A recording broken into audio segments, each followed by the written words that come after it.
What's up, reefers? Happy Thursday. It's been a little while. Hope everyone's been having a wonderful summer up in the Northern Hemisphere. I know it's been hot as heck. So hope everyone's staying cool, got the AC going. And all our friends down in the Southern Hemisphere, hope you guys are staying warm because it's been cold down there. So welcome to all. Fill up, you're number one. Welcome to the party. So again, just wanted to say hi to everyone. I know, it's been about a month or so since we've had our last conversation, and we just want everyone to enjoy their summer. But as summer is winding down, we're going to be picking back up and having some more tank talk and guests coming in. So today we've got my dear friend Micheal Viking Reefing on, and if you guys are following his Instagram, you've seen that he's got some new fish in his quarantine and has a pretty ridiculous setup you can see behind him, but also his feeding regime.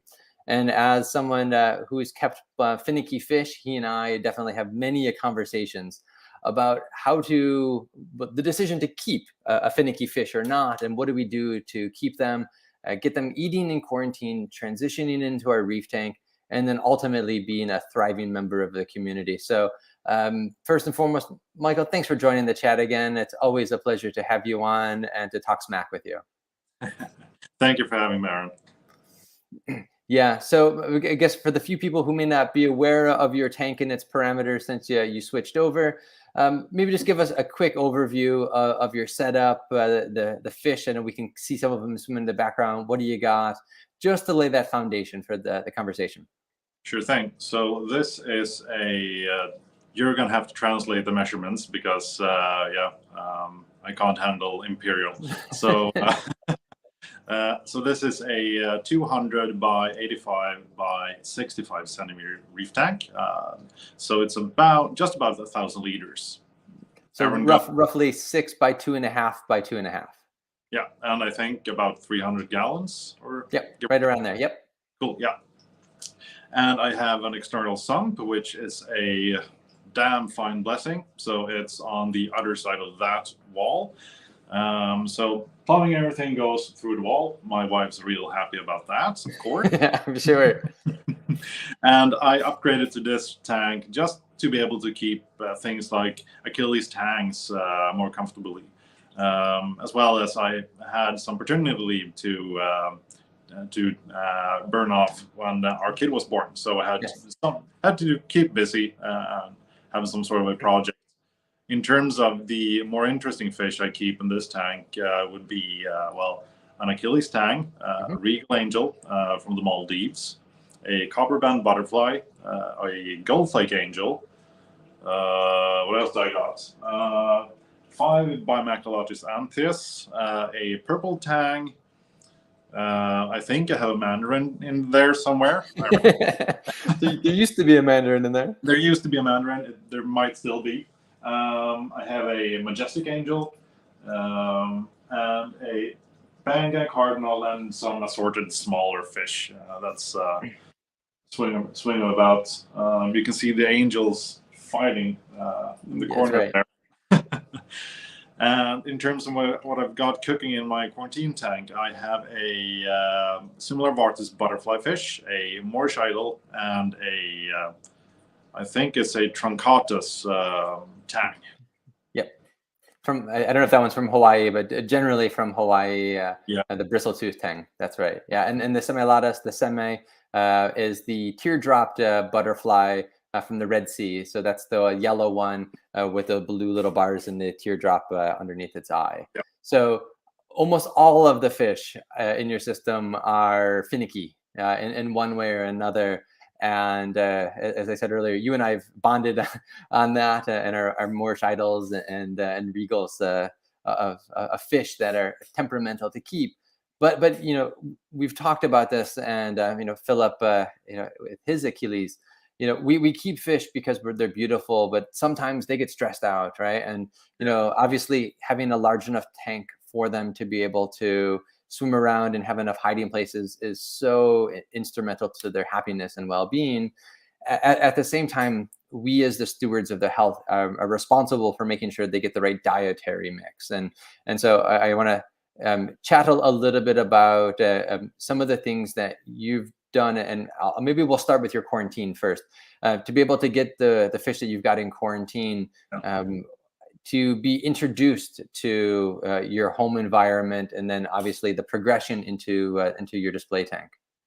Sure thing. So I'm not a big fan of prophylactic treatment. I think that you're kind of hedging your bets that you'll poison the fish slower than the parasites. So I don't use copper if I really as long as I'm not really forced to. Let's say the velvet would pop up in the quarantine tank, and then of course I would use copper. I don't really care about the itch. I don't see that to be a problem really in a well-managed tank.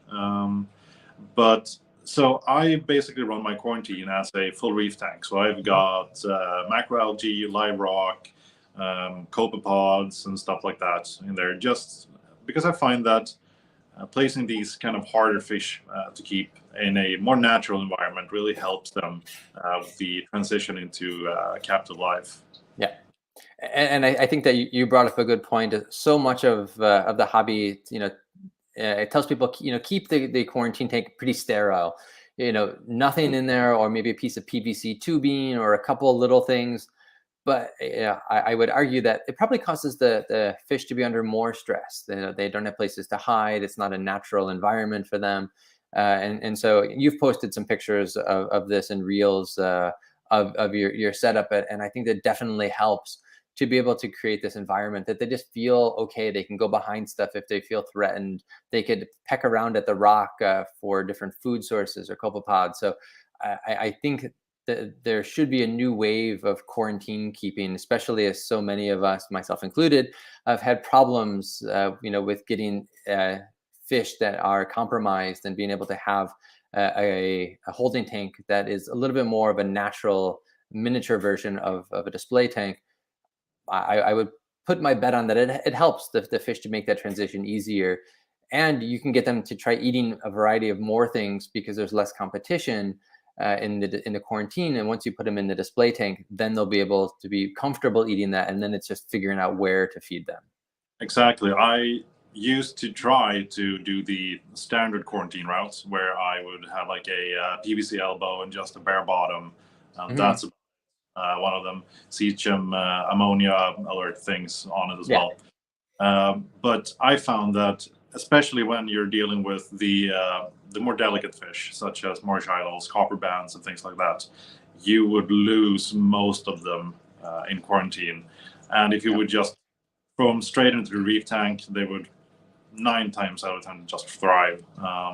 I think it kind of also depends on the supply chain. We here in Europe, or at least here in Sweden, are kind of blessed with very low numbers of fish coming in with real killers like velvet and Uranima. Thank you for bringing up 2 of my pain points. Yeah. If I was in the States, I would probably be debating if I should be doing prophylactic treatment. However, it might become a problem in my quarantine tank. It might wipe out the fish in that tank, but I don't see like velvet or anything. Even if one would come into my quarantine with velvet, I don't see it transferring it into my display tank, since that problem will be quarantine in the quarantine tank. Yeah, and just a couple of questions here. Xavier was asking. So yeah, he does keep plenty of corals there with his Regal, and obviously Micheal can speak for himself on that. But I'm sure there's the occasional nipping. But because there's some bigger colonies, I know that there's less of a concern that a nip here and there. But part of the thing we'll talk about today is feeding, and so having kept a yellow belly as well, the fatter you can keep them, the less likely they are to nip on corals. But good observation to be able to see that that in the background. Good eye. Yeah, indeed. So yeah, I agree with you that that concern of being able to put them into a quarantine for longer periods of time for monitoring could actually do more damage. So obviously getting them from reputable sources, making sure that they're okay to begin with, can change the way you look at how you introduce them. Because if your chances of success are much better with a healthy specimen that's already eating, you transition them into your quarantine environment, continue to eat. It's a pretty fast progression. But some of the sensitive fish, the Achilles, the idols, the any of the butterflies, they definitely get stressed out easily and then just stop eating. Yeah. And I have the freedom, since I run my quarantine tank the way I do, to just pull some live rock from my sump that's full of sponges and stuff, and just stuff that down into my QT tank. And yeah, both the butterfly and the Micheal just went for it. Exactly. We've talked about this before, and those of you who've seen other streams that I've talked about keeping more idols, understanding the difference of where your idol comes from is so important. So everyone thinks that they're the same, and they might look identical as being their own species, but their diets are vastly different. The Hawaiian variety are much more of a grazer on algae and protein-based foods, little pods and whatnot. The Indonesian variety tends to be a lot more focused on sponges, right, and being able to eat material off the rock. So granted, with the ban on Hawaii right now, just about all of them are coming from the Indonesia area. Some of them are from Fiji. But just knowing that, probably putting an idol in a immature reef tank is probably not the right way that I'd recommend to folks. Definitely wait for the rock to have a lot of maturity on it, sponges and natural things growing. Then consider adding your idol to it at least a year or two down the road, as opposed to like fresh off the new rock and not enough biomedia growing on it yet. Yeah, that's a low success rate on those ones, unfortunately. Yeah, they're hard enough to keep as it is. So you kind of want to stack the deck as much as possible. And one thing I wanted to mention was by doing it this way, it kind of ties into my non-reef safe fish in a reef tank as well, is that I have the ability to wean them off or wean them on pellet and flake foods in the QT tank, which means I can feed them with my auto feeder here once they go into my display tank, and keep them nice, fat, and happy, so they won't go after the corals. Exactly. And if I'm going to do a plug for Aquaforest, I find that the Antias pellets are a really good option to get. Yeah, yep. Exactly. To get finicky fish feeding right off the bat. I'm not sure if it has something to do with the smell or the size or whatever. I find that's one of the very best options I found. Yeah, in fact, I was talking to Sever, who just joined in on the chat, that his ventralis will only eat the Anthias food, and he'll mix it in, with some of the other foods, that Aquaforest has here, and you'll see I'll be bringing a lot to show. But it'll actually pick through them and only eat the Anthias food. And so the Anthias mix does have some extra protein ratio and material that will draw them in, some oils that are attractors to Anthias. So that's one of the reasons why they particularly go after them and thrive. So, but it's interesting when you look at how certain fish will only go after one thing. But in terms of the Anthias food, my Anthias used to love it, but my clowns even loved it more. So it's not something that just because it says Anthias food on it doesn't mean it's only for Anthias. And like people, variety is important. So for me, I mix in the Anthias with some of the clownfish food, with the algae feed as well. This is the larger one, to be able to feed my fish, because I want to make sure that they're getting a variety of things in there. And again, there may be some similarities to it, but there's enough difference that I think just helps out to balance their diet. And we can get into some of the liquid stuff and the preparation for frozens next as well. I thought it was pixie dust added to that thing. It is magic, that's for sure. So, but yeah, Philip, I'll ask Sever if he could do a video on it for the group. But it's amazing, when he's told me this a couple times, just putting in the different stuff, and the fish just knows. He used to have 3, and he's got 1 left, that it will just know, and they'll just take a beeline directly to the Anthias pellets, which is pretty incredible to see just how sophisticated their olfactories are to know, like, this is my food, I'm going right to it. So, but you also feed a combination of other things, the nori as well, and you've got a trap that you put it on, and the fish have to work a little harder to go after it, as opposed to just an algae clip, right?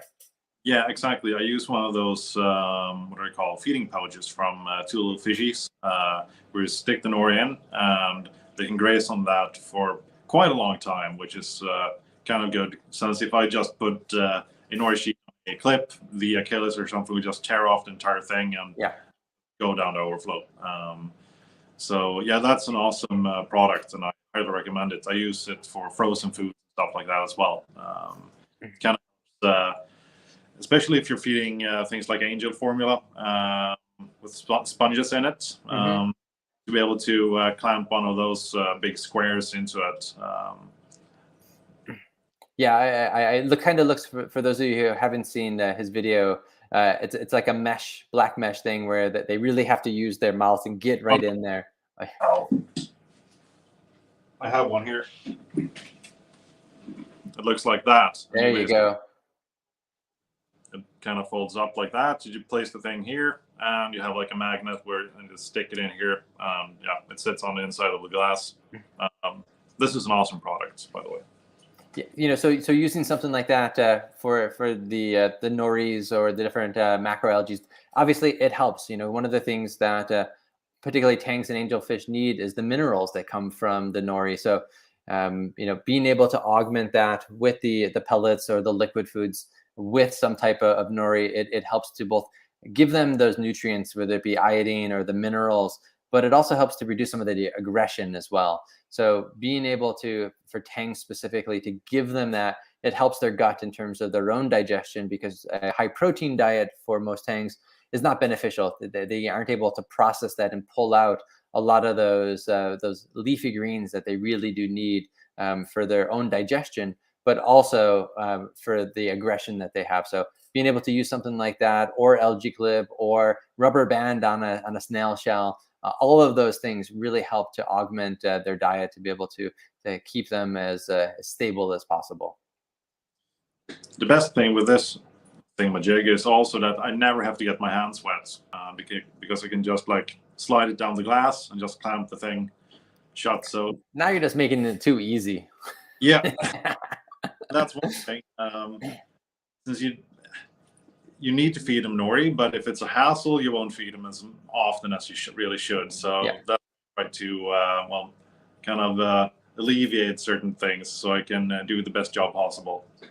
Yeah, and obviously people who are new to feeding nori, definitely check out what your phosphate levels are, because depending on where you source your nori from, grocery store, or a more reef specific one, or if it has garlic infused in on it, it's likely to increase your phosphates. So keep an eye on it. If you notice that it's in there for any length of time where it just looks like a soggy mess, get it out. I've done some tests and comparisons of the water where I just had one soaking, and I tested at different increments, and I was pretty amazed as to how much phosphates leached out into it. I went from 0 to 1 ppm phosphates within 45 minutes, and it's in just a little plastic container. So one sheet of nori, it could definitely leach out if it's not being eaten or absorbed in. So just for everyone who is considering using nori, check out their phosphate levels, and if you notice that it is becoming a problem, instead of feeding it daily, feed it on every other or every third day. Figure out a regimen that works best for you, so it's not going to spike your levels. Or get some GFO and call it a day, and just keep love you for it. Yeah, I mean, there's obviously so many different ways that you could run your system, and if it is something that you find that feeding your fish nori regularly helps, yeah, you may have to look at some type of media to help to reduce that. And you were talking about before about frozen foods. What frozen foods are you currently using? What variety of food? The staple would be mysis. I feed that, and I think I mix in angel formula 3 times a week. Frozen formula 2 a couple of times. Eat some brine shrimp every now and again. Ocean Nutrition also has something called Reef Mix, or something along those lines, which is krill, plankton, and a bunch of other stuff as well. I feed that times a week. So you mentioned some goodies here, and I'm going to see if I can pull all these up and hold up. Let's see. In various forms, the Aquaforest liquid food. So I can't hold up all four and show, but plankton. So the phytoplankton. Yep. The mysis shrimp, liquid mysis. What do we got here? The Atinia and the rotifers. So what I tend to do is I'll use one of the little mixing cups here on the top, and I will put a splash of all of them into the mix. And for the tangs like that I have in QT right now, I add the veggie mix to that as well, which really helps. And when I'm giving any of the other frozen foods that aren't fortified with vitamins or minerals, I'll use the fish V. And so it's like supercharged vitamins and whatnot that will help really just soak into the fish. So usually what I do, if it's a frozen cube, I will do 1 drop per cube, let it sit in there for 15, 20 minutes, become fully concentrated. And you'll notice, like if it's a mysis or brine, it'll change the color from it being this like that pale gray to the more vibrant vitamin B. I think it's B6, maybe B12, but that like more neon yellowy green color. So that's how I know it's being soaked into the food. And once it's been fully absorbed, then I'll give it and I'll feed it into the tank. So for those of you who are just using regular frozen foods, great source of protein, not so good on the vitamin and nutrients, mineral perspective. So being able to have something like the fish V really does help give them that extra boost that you're not getting on just the regular frozen food. You're a hell of a lot more diligent than I am. You use the measuring cup. I just do this. Well, it's because I'm monitoring. I mean, right now I have an issue where I have like no nitrates and phosphates in my tank. So I've been measuring to see if I dose X amount, what does the Y increase? Fair enough. But yeah, so that's why I'm doing that right now. But you've got a lot more fish that are eating it now, so you can just kind of salt and pepper it into the tank. Yeah. One benefit I found when I went on vacation this summer is for the tank sitter. This stuff is awesome because they don't have any freaking cubes of mysis or anything like that. I just said, like, well, just a splash of this every other day thing. So yeah, there's no screw ups available. Yeah. I mean, this is the benefit of you just pop the top off, open it up, squirt it in. You're good to go. Give it a little shake before. It makes it so much easier. Like I've been a fan of using frozen food for years, and Vivid Aquatics or Vivid Creative VCA does this like defrosting little kit that you can get from them and BRS. And it's awesome. 3D printed unit that you put the frozen cube in there, defrost it, you can rinse it out. It's great if you want to use a frozen food and not get all the little bits. And I was talking to Reef Dudes Devin about he just puts his cube right on his MP40 and just pulls it and circulates it. And he's okay with those little bits. I, on the other hand, would like to wash it first, get all the the extra phosphates out, the little bits that I know nothing's going to eat. So when I'm using frozen foods, that's what I'll put it through. But the convenience factor, it's so nice just to crack open the bottle, put it in. I have a drawer in the fridge that I have it all lined up. So I just go in and mix. I feel like I'm a cook for the tank there. Now I have a drawer in the fridge for that. I didn't screw the cap on properly once. And my wife was happy about that. So now it's in the bottom drawer in the fridge if I have any. I know that there's been some stuff in the works about different holders and whatnot, but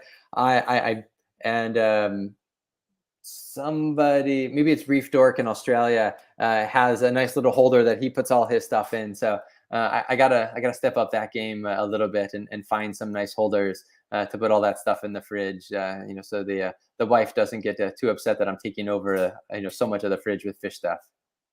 But again, feeding is, in my mind, one of the very key factors in keeping these kind of more difficult fish. So try everything that you can to reduce friction, but just make everything as easy as possible, because then you'll do it.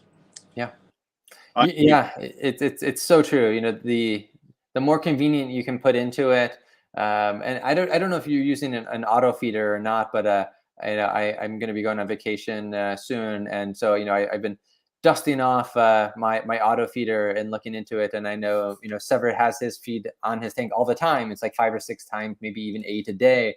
And I've been thinking about the idea of just keeping auto feeders on consistently, just to take out the one less thing that I have to worry about. Put the variety of foods in there, let it go to town, and give the fish and the coral some of that extra goodness there, and not be dependent upon me having to go and manually feed the tank every X number of times a day. Exactly. To start off, I would say that almost all the more difficult fish that people want to keep, the main difficulty with them is that they are grazers and Yes. they need constant supply of food.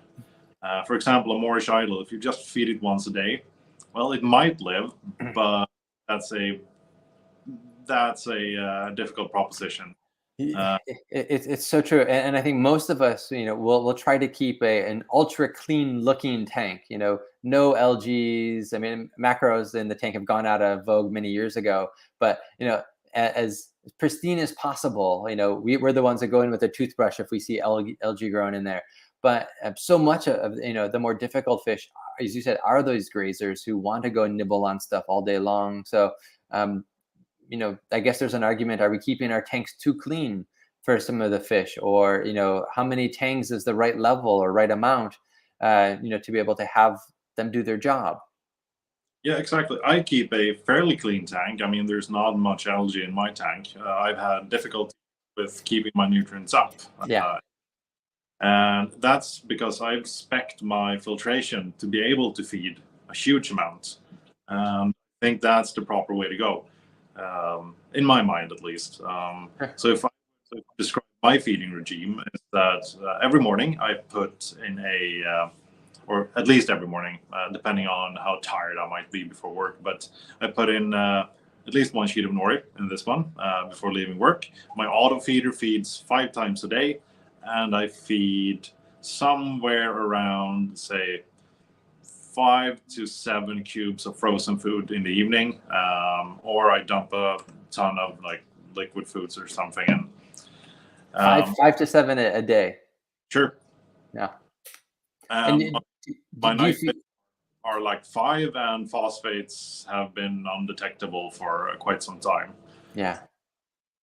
So do you when you feed I guess the frozen or liquid, do you feed in one spot and your fish trained to go there, or do you have a couple different feeding stations that you drop stuff in for I just for the poured one of the power heads and our streamers broadcast it? Yeah. into the entire tank. It takes about 3 seconds or something before it's dispersed into the entire tank. So yeah. I've often wondered on that, because I tend to localize between 1 or 2 spots for feeding, because it's easier to train the fish to go there when the auto feeder is on and whatnot. But I'm curious, those in the group watching right now, have they had different success of feeding in one spot versus across multiple spots in their tank, or broadcast feeding? What advantages or disadvantages then they may have had on that? And the reason why I'm feeding so often is, to be able to keep the fish that I keep, and not having them destroy my corals. Yeah, I think going back, Exhibit, to your question on there. You've got some big colonies in there. You had bigger pieces before the transfer. And so I think we'd all agree that having 1-inch frag is harder when you've got an angel nipping at it, or an idol or butterfly at it. Bigger the colonies, they tend to be a little bit more resilient to some of that nipping, which definitely does help. But keeping them fed multiple times a day with multiple sources of how fast stuff digests, and I guess that's something to bring up as well. A pellet will digest differently at different rates than a frozen versus nori. So just being aware of that could help you to set up your own tank system, to making sure you're getting the most out of that as well. So if you're just dosing these tiny little Atenia, your fish are going to digest it like super quickly. If you're going to be dosing and feeding some of the bigger pellets, it's going to last a lot longer in their stomach, and they're going to be less likely to want to go grazing on your corals because they're still feeling a sense of satiety. Sure, sure. And one thing I would like people to keep in mind is the physiology of the fish. Hmm. Uh, most of the fish that we keep, they don't just eat once a day in nature. The only Yeah. fish that just eat once a day are big predators. When I used to keep like monster fish in freshwater tanks, I fed like every other day or every 3 days or something. Sure. Natural behavior for those fish. They eat one big fish every other day or something. Yeah. These fish, they're constantly feeding in the wild. So if you have, for example, a Moorish idol and you try just feed it once a day, it won't work. Yeah. Going back to your point about grazing, it's the more we understand their natural habitat, which is why I mentioned some of the geography earlier about the Moorish idol. It helps us to be able to figure out how are we going to recreate that environment for them to get the food that they need to keep full, so they don't go nipping on corals. And I think it's a falsehood when we say that, oh, it's not reef safe.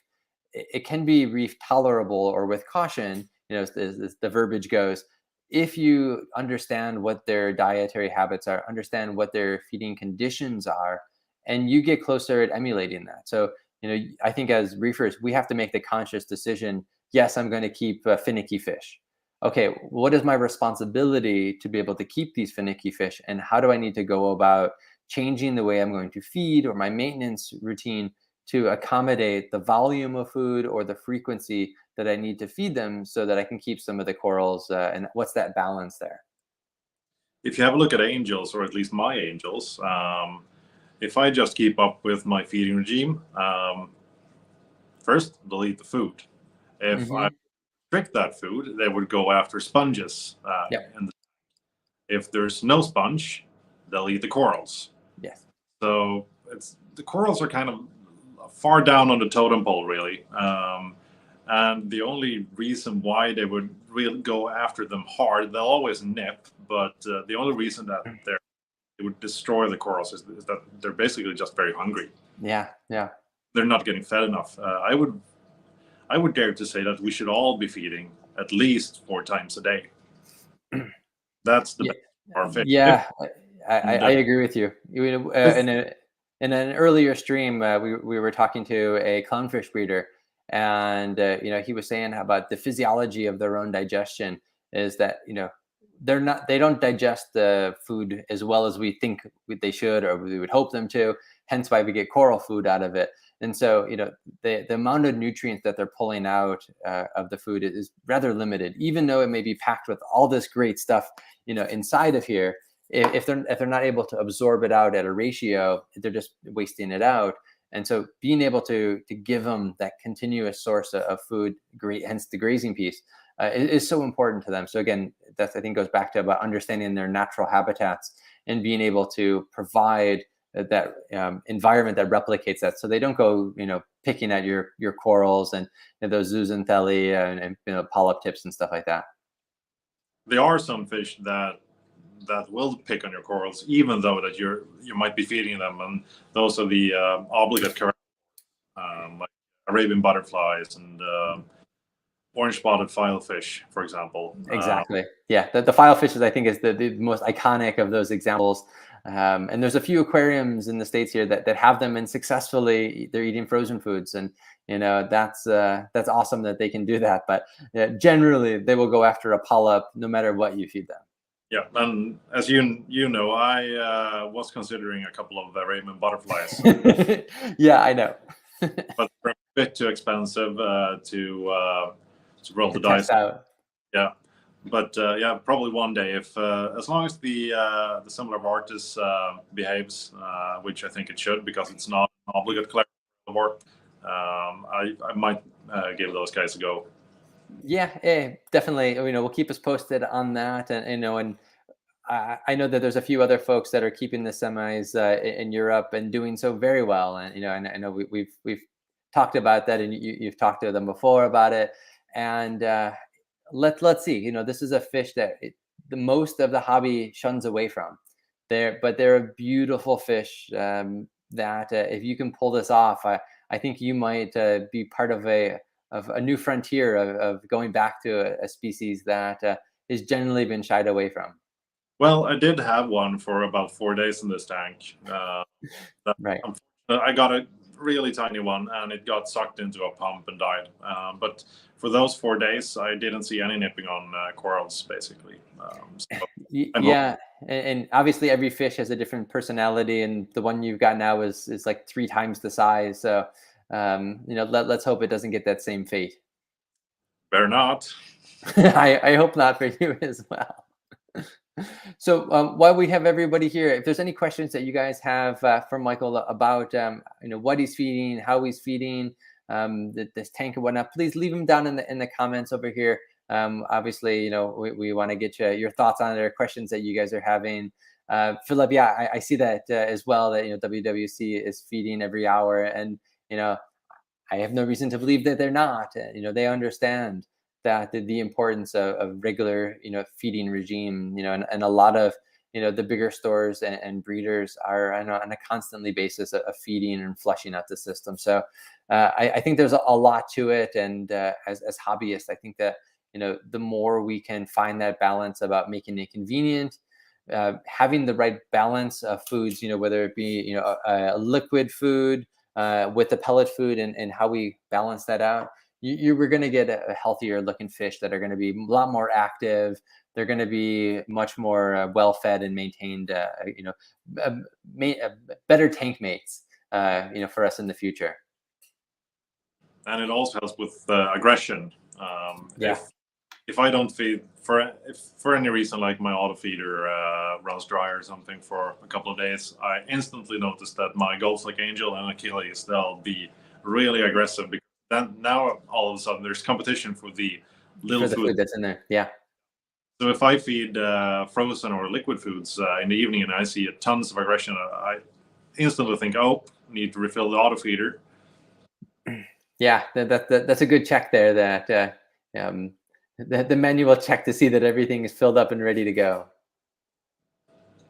Yeah, so definitely, feeding the fish is something that we definitely see more opportunities in. And the captive breeding of fish is definitely helping fish to be more comfortable eating pellets and different forms of granules than some of the wild caught ones of yesteryear, where like mandarins, that it was so hard to keep those alive if your tank wasn't a decade old because of the pod population. But now with all the breeding programs in the US and around the world, it's been then so much easier to keep these fish, and you can get them when they're like super small, some of the biota ones. And there's been so much success because they're just naturally eating this stuff right off the bat, that it's been that much easier for us to keep that species of fish in our tanks. Yeah, I got my Gulf Lake Angel from, I believe, Ball Aquarium, and it went for pellets instantly as soon as it hit water in my tank, which was awesome, because those kind of have a reputation of being kind of difficult feeders.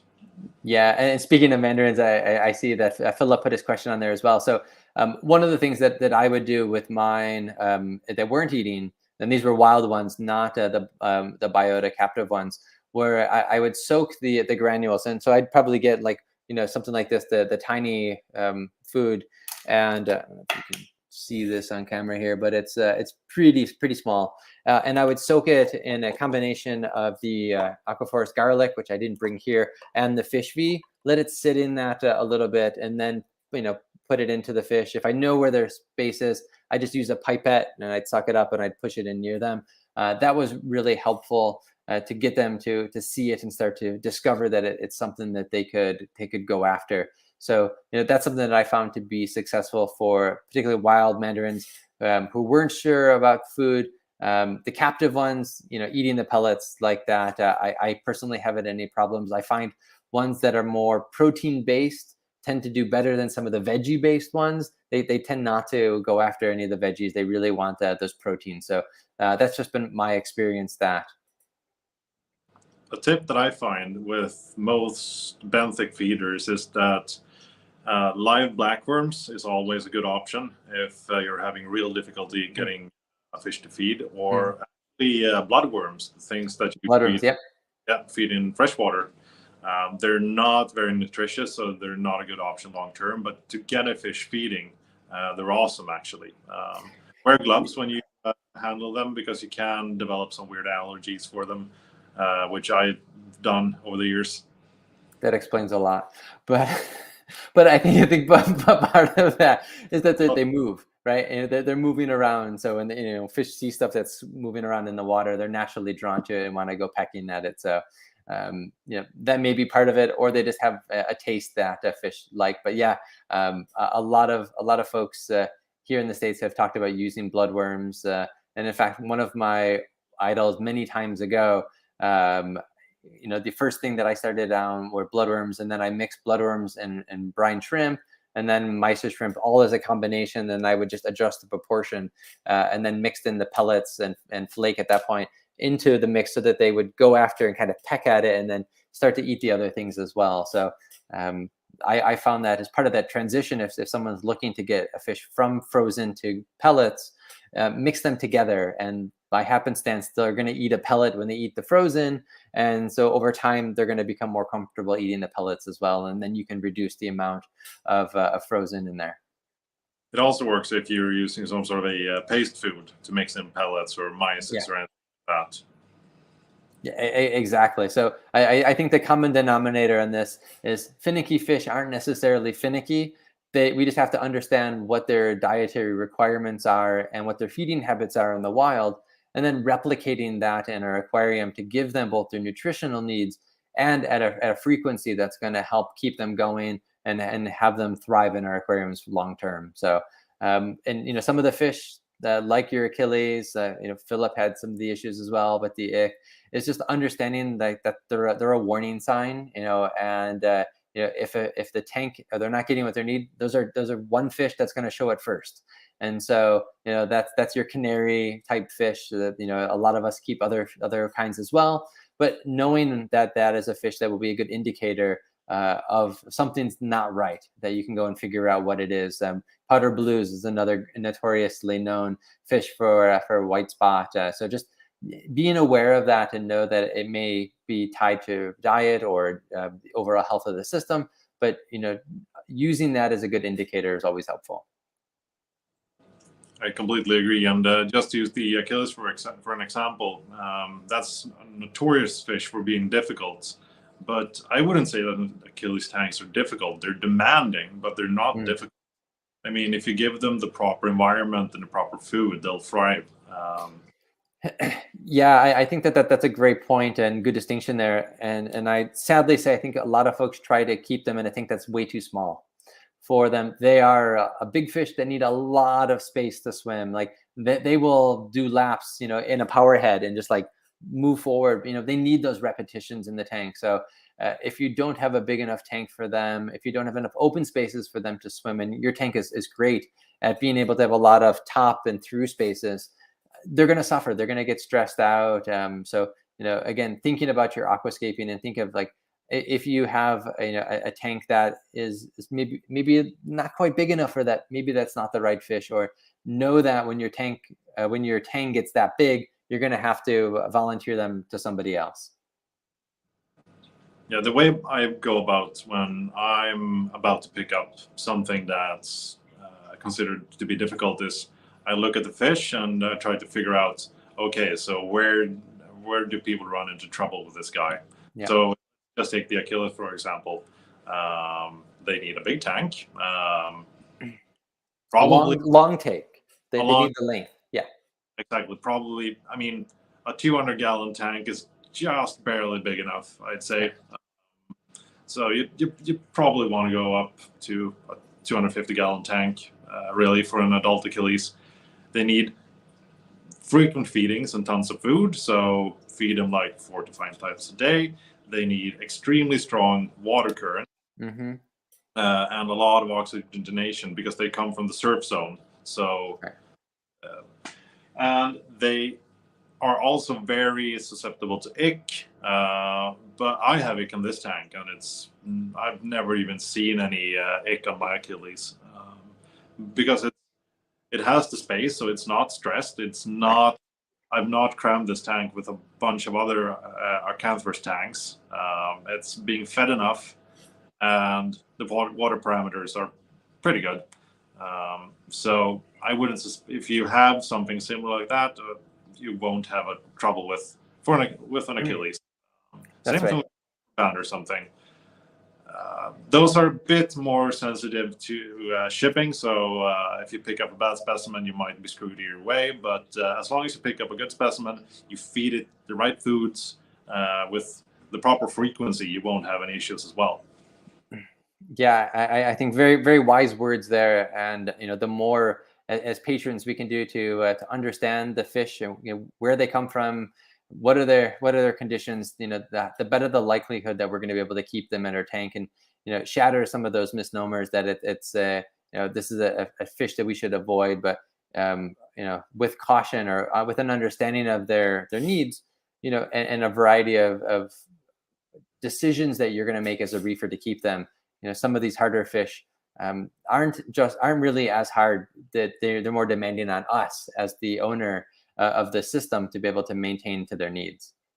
I mean, I would even say that, for example, obligate corallivores, they aren't difficult. I mean, eat coral. Just give them coral and they'll thrive for you. If you're not able to do that, probably stay away. Yeah. Yep, I 100% agree. So I think that the takeaway from this is variety of spice of life, but also understanding the fish themselves and really taking to heart like you have an obligation as the reefer and giving them the best chance of success. The right size tank, the parameters, and the conditions through their food and husbandry that are going to give them a chance to really survive. For sure. So one of the other things that we want to talk about this weekend here in the U.S. is Reefapalooza. So I know some of you have already put on social media that you're going to be there. I'm going to be there as well. So tomorrow, Friday, August 12th, I'm going to be setting up the Ocean Guard 790 at the Ecotech booth. So when you come in, it's going to be right in front of you on the right side. So I'll be there. I'll be setting that up tomorrow. And I'll have with me on Saturday, which with a bunch of materials and goodies about the aquariums, a lot of the products from Aquaforest. And come on by, ask me some questions. Sean will be there and some other folks from BRS. And so any questions that you guys are having about the product, the brand, you want to check out the tank, come on by, check it out. I will have a display that I have the different colors of the stands. I know that's one of the things that I get a lot of questions about. So you can see the different colors and the finishes on that, as well as the tank itself. So if you're going to be going to wrap, come say hi. We'll take some pictures. We'll do some streaming. We'll have some fun. But if you got questions about stuff, come on, ask the questions, and I'll be sure to help you out as much as I can. So looking forward to that this weekend for sure.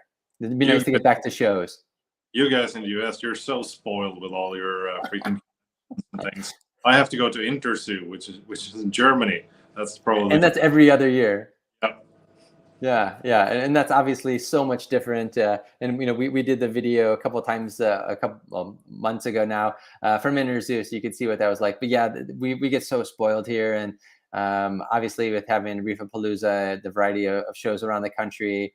Jake Adams Reef Stock is another one that's a couple different places in the U.S. and Australia. So we're very fortunate to have that. But I think anything about this hobby is it's global. So wherever you are in the world, I'm in Los Angeles, you're in Sweden. So much of the different reefers are in different parts around the world here in the stream. The hobby binds us together. So we're not locked to our continent and our hometown. But through social media and stuff like that, and a passion for the hobby, we really can connect everywhere. And I think that's what makes this hobby really just thrive.